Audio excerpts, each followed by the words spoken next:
OKOWA replies Clark on alleged betrayal as Middle Belt Southern leaders endorse Peter Obi. Yeah, Chief Edwin Clark, the Niger Delta chief, actually within the week said that OKOWA betrayed all the Southern or South governors because they already entered the meeting then as in one accord and agreed that presidency must come to the South. So why is he accepting to become a VP candidate to a Northerner when it was already agreed that the presidency should come to the South for this period, and ask him to resign that position, right? And I think on that they called him a black sheep of the Southern governor's family, which is more like he sabotaged the agreement that they already made. So based on that, OKOWA is now replying back to Chief Edwin Clark. Wow. And saying, see what we have to say. So OKOWA replies Clark on alleged betrayal as Middle Belt Southern leaders endorse Peter Obi. So let's see what OKOWA has to say more in his reply to Clark.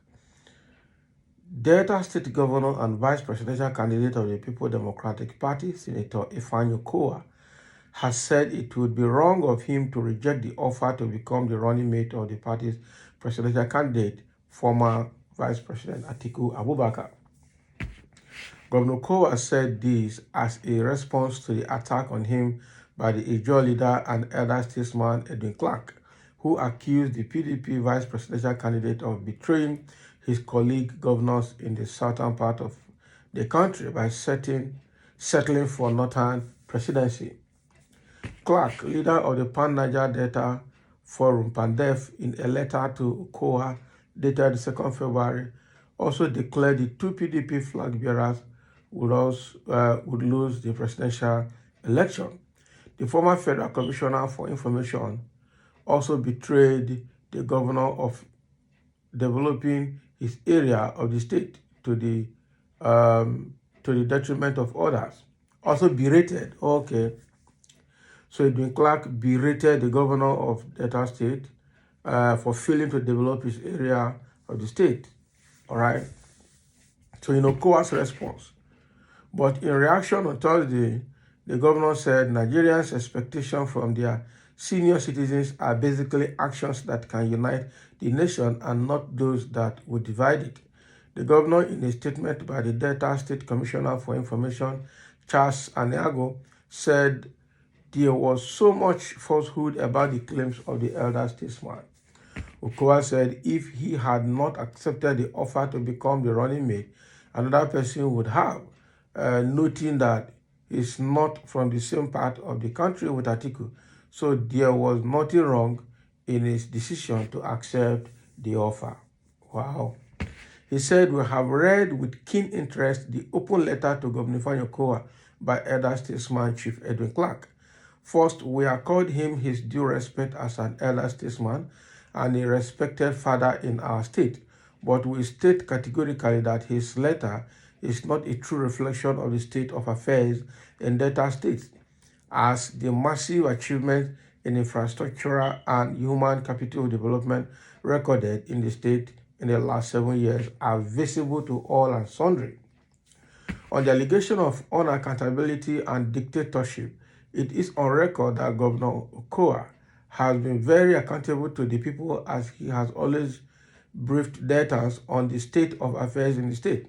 He holds quarterly media interaction with journalists in the state, where issues across the state are discussed and questions asked and relevant answers provided.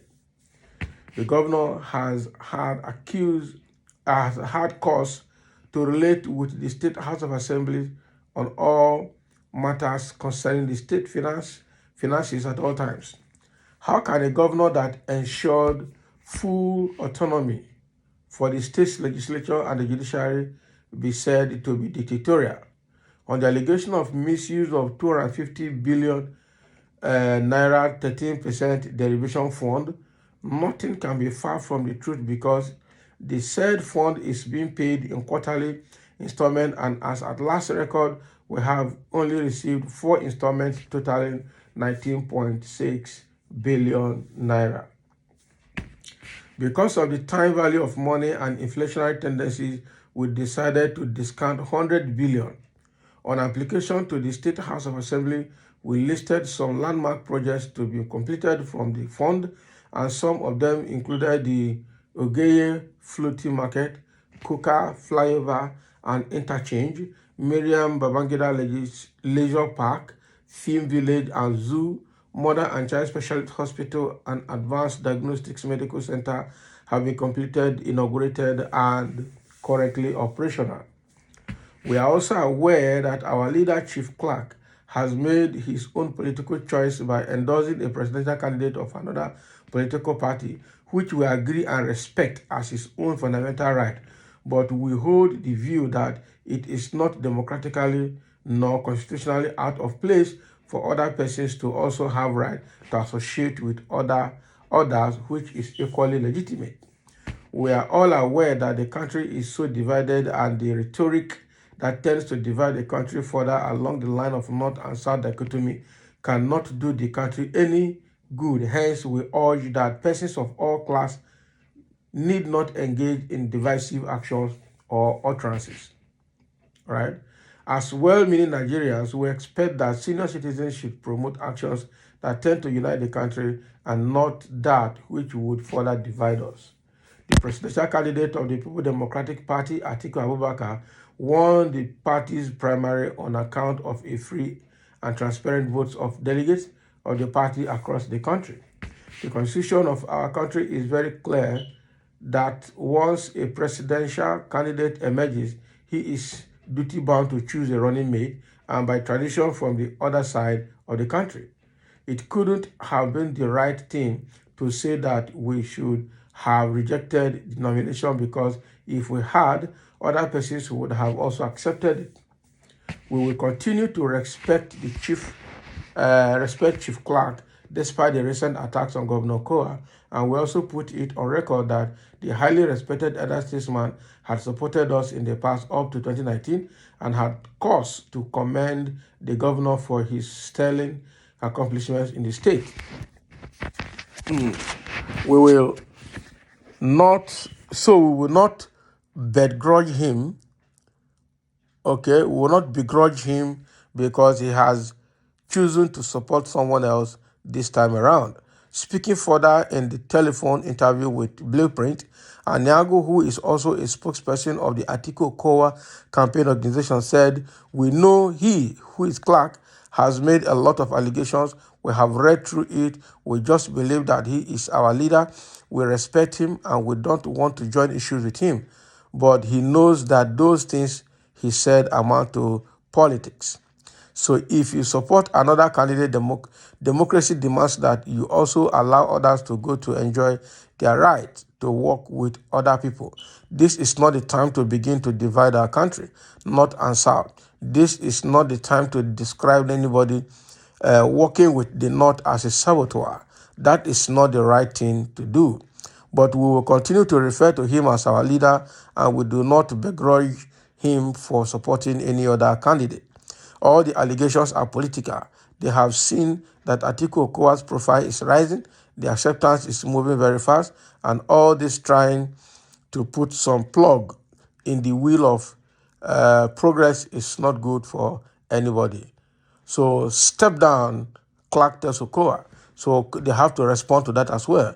But speaking at press conference Thursday in Abuja, the elder statesman said OKOWA's choice as Atiku's running mate was contrary to the resolution of the South-South Forum that the presidency must shift from the North to the South in 2023. He said Mr. OKOWA has betrayed his colleagues in the Southern Governors Forum and the South generally. This man has betrayed us by accepting to be the running mate of Atiku. Without me, it would have been difficult for him to become governor of Delta State. What shocked me was that our governor, without discussing with any one of us, was working with a presidential candidate, Atiku Abubakar, without our knowing. This man has betrayed us. We all agreed. We held a series of meetings that this man had betrayed us. We can no longer trust him. Now, while accusing the governor of using the resources of the state to fund his campaign, he said, "Today I say with certainty that you are more dictatorial than any other military administrator that has administered Delta State since its creation in 1991.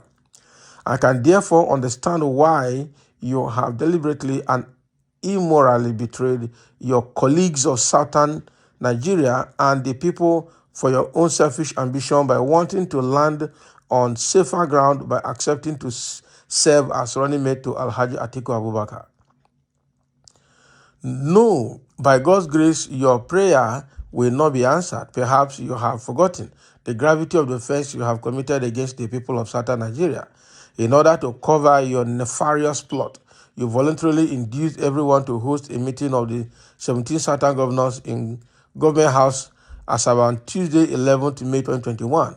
You gave them a very good reception and provided them a secretariat, that drafted the communique under your supervision, which was read by the chairman of the Southern Governors Forum, Governor Rotimi Akeredolu of Ondo State. So it was indeed a bombshell as you collectively demanded for the Southern presidency and insisted that none of you should accept to be a vice president. Shortly afterwards, the Southern and Middle Belt Leaders Forum, which I lead, gave the governor's declaration 100% support and declared that no Southern serving governor, legislators, or politicians should accept to be running mate, particularly to Atiku Abubakar. The 17 governors later met again in Lagos and Enugu to affirm the decision taken in your government house, Asaba. Little did we know that you were using this to perfect your secret plan to be running mate to Atiku Abubakar from the very beginning. We are therefore not surprised that you directed all the delegates from Delta State not to vote for Governor Nyesom Wike of Rivers State or Governor Udom Emmanuel of OKOWA State, who are your neighbors, but instead they voted massively for Atiku Abubakar during the PDP presidential primaries last year. Oh boy, this is serious. So it will be recalled in 2007 that Delta State finances were used in funding part of the election of Umaru Musa Yar'Adua through the directive of President Olusegun Obasanjo. We were therefore not surprised when you too have decided to finance Atiku Abubakar with Delta people's money, because there is nobody to challenge you. I repeat, you will not succeed. It is therefore in your own interest to openly apologize to your colleagues of both APC and PDP whom you deceived in taking a decision you never believed in. After your unreserved apology to your people and Southern Nigeria, you should step down your ambition of becoming vice presidential candidate of the PDP. There your honor lies. The letter for that reads: Southern and Middle Belt Leadership Forum. In a related development, the Clark-led Southern and Middle Belt Leadership Forum has endorsed Mr. Peter Obi, the Labour Party presidential candidate. The position was contained in a communique read by Chief John Udo, the immediate past President General of the Ohanes Ndigbo worldwide. The body comprises leaders from the Middle Belt area as well as groups including the Ohanes Ndigbo, Afenifere, and the Pan-Niger Delta Forum. In a communique issued Thursday at the end of its meeting, the Southern and Middle Belt Leaders Forum resolved that we give our unalloyed vote of thanks to our father and leader, Chief Edwin Clark, for his boldness, his sagacity, his tenacity, and his relentlessness in pursuing the aims and aspirations of this organization. It further said that we warn all those who want to change the hands of the clock of Nigeria by doing anything that will derail a peaceful transition to the next civilian government of this country, that we shall rise like one man in defense of the ballot box, and that Nigerians must go to vote. Right? This we have resolved today, and we are enjoining other Nigerians who do not belong to our organization to join us in realizing this for the betterment of Nigeria. Peter Obi is your son, and he is the rock upon which Nigeria will stand. Also in attendance are the Southern and Middle Belt Leadership Forum meeting where Aya Debanjo, a Federal leader, and Bitrus Bogu, president of the Middle Belt Forum. Wow. So if all of this happened and OKOWA abandoned all of this to support Atiku, then it's actually betrayal. If he signed all of these letters, hosted all of these meetings, okay, and then he passed back to betray what they have agreed, what they wrote and signed under his supervision, then it's actually betrayal. That is the truth. It's quite unfortunate for OKOWA, frankly speaking, because for this, he's not going to go far. He's obviously not going to go far. All right. So we have several comments here, but let's just read only one. Someone say, Mumu, you don't think and you don't know anything about politics. How many states in Middle Belt? Only 6. And out of that 6 states, OBI can get just a few votes from Plateau, Benue, and very few from Taraba. The remaining Nasarawa, Niger, and Kwara states are all APC. Even the Plateau, the governor is an APC. So if the others endorse Peter Obi, they are just deceiving him. All right? No, any better person from the north will want Igbo person to become Nigerian president. Can you imagine? This must be Hausa person. I know the Hausa person talking. Quite unfortunate. Quite unfortunate. Say, what and why Obi becoming a running mate to Atiku? Is he betrayed you at that time? Can you imagine?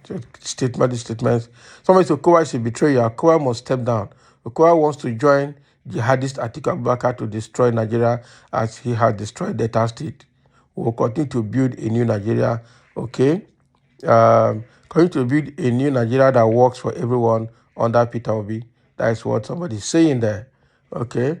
So he had to step down to regain his glory and or nothing else. That is what had been said here. But then he has replied, Chief Edwin Clark, that all of that are political and nothing is true about them. So thank you for listening, and let's have a comment.